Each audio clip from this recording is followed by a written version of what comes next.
Hello everyone, and welcome to the latest episode of my Bloodborne effective run. Today we're going to go fishing with Logarious. There are some slightly better runes we could get or preparations we could make before fighting Logarious, but it's pretty moot point at now. We're a lot stronger than he is, and we can kind of just we can even be incredibly sloppy and still get through the fight quite easily. So we're just going to go ahead and do it. I do want to say at this point I have pre-edited all of the footage for the run.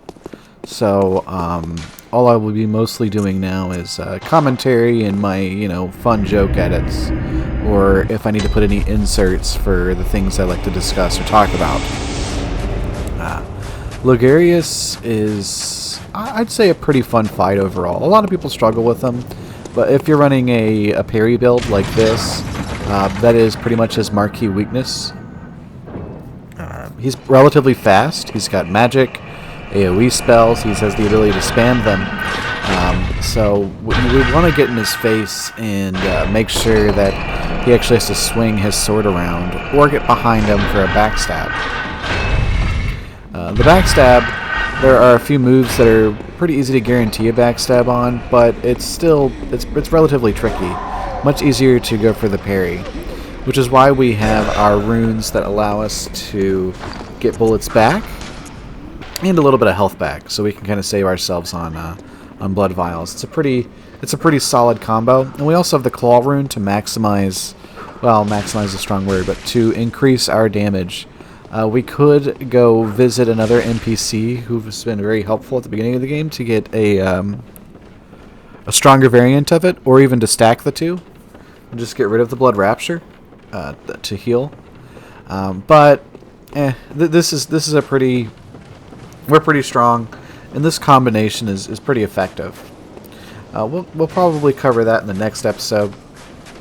So if you do want to see the Clawmark rune level 2 and its location, and you're here in the future, hello future people, go ahead and click on that video.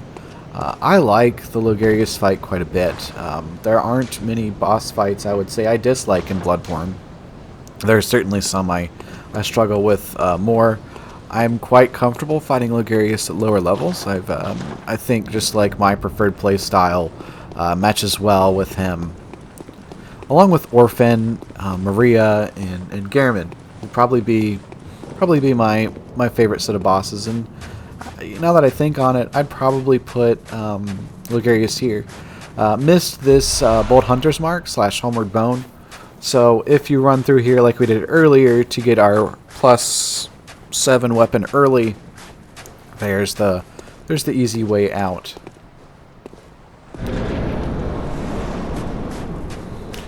And here the fight begins. So this is you got to be more careful of it. It doesn't really care that it has objects in the way. It will explode, and it just will do straight damage while you're in the field of it. That big ball, and that thing on the right will explode. I used to think that it was caused by an animation trigger, but it will just explode on its own, and he is scripted to do an animation in time with that, so you can't really interrupt it. So here's a good one where we get a backstab. Unfortunately, we're not quick enough to get the riposte in. So that's what I mean by it's tricky to get the backstab on him. There's the explosion again. So we're just not getting in his zone of melee aggro. And here we go. We're finally in it. He's got a pretty large parry window, but we just want to stay in his face.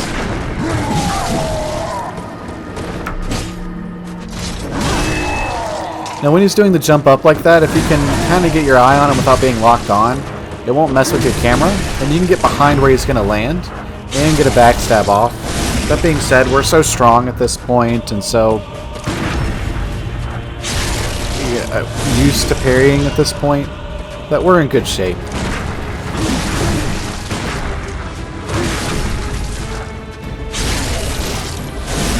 And down he goes.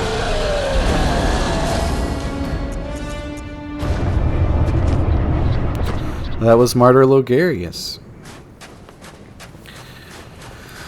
So, Once you defeat him, we have access to finishing off Alfred's side quest and starting a new side quest as well. With the Crown of Illusions here. So I think if we look at the castle from a different angle, you can actually see it from the distance. But up close, there's currently an illusion preventing us from witnessing what this archway leads to.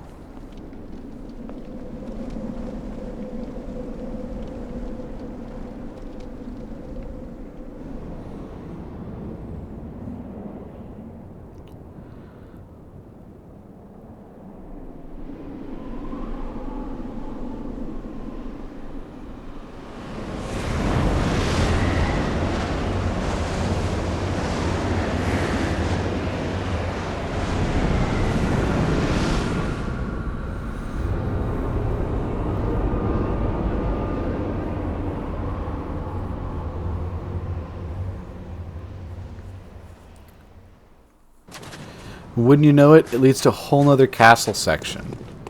So, we are in a castle, and we haven't seen the throne room yet, and I think I've given it away. This will lead to the throne room. It is kind of fun to watch people play this game and think, oh gosh, what's next? I claim no subjects, but here lieth our throne. Kneel afore us, or get thee gone. She's very analogous to Priscilla.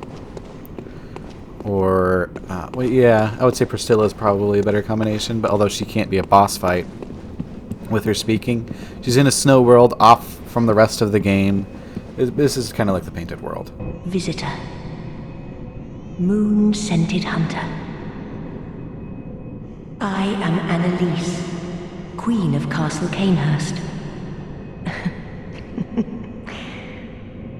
Ruler of the Vile Bloods, and sworn enemy of the Church. Yet our people are murdered, and we are prisoner to this wretched mask. What is it thou art in search of? Well, well. An odd hunter thou art indeed. We've tired of these piteous nights. Share in our plight, and take oath against the Church.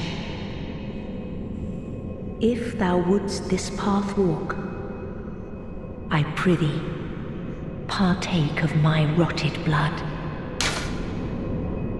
Very well. Drink deep of our blood. Feel the spreading corruption burn.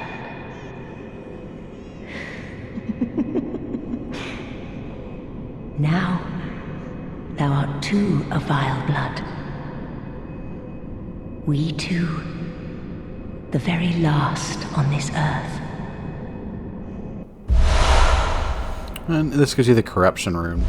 There's no reason not to take the blood oath, as we await thy return.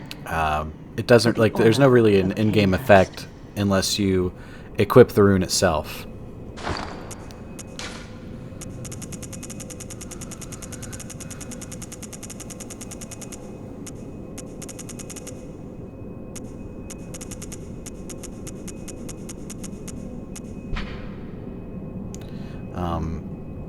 So, no reason not to take the oath. You also get the Canehurst badge, access to a few more weaponries and things like that. But I've got to say, it's been an absolute blast making this run. Next episode, I'm going to talk more about, because I admitted that I have cerebral palsy. Oh, make sure you grab this unopened summons. But I'm going to talk about more that I have about how it affects me in gaming, and go into more detail if I have the time in the episode. So grabbing this Canehurst summons, which for whatever reason I couldn't find in my key items, even though it's right there. This is what you can give to Alfred to progress his quest, and don't worry, you will lose access to Queen Annalise if you complete Alfred's quest, but it's only temporary. We are able to regain access to her afterwards. But, you know, it's no secret Alfred wants to come here and mess with the foundations and everything. So it's not going to go well for Queen Annalise when we introduce the summons to him. Anyway, I hope you enjoyed my latest episode of the Bloodborne Effective Run. I thank you for watching. I hope you're staying safe, and I hope you have a wonderful time.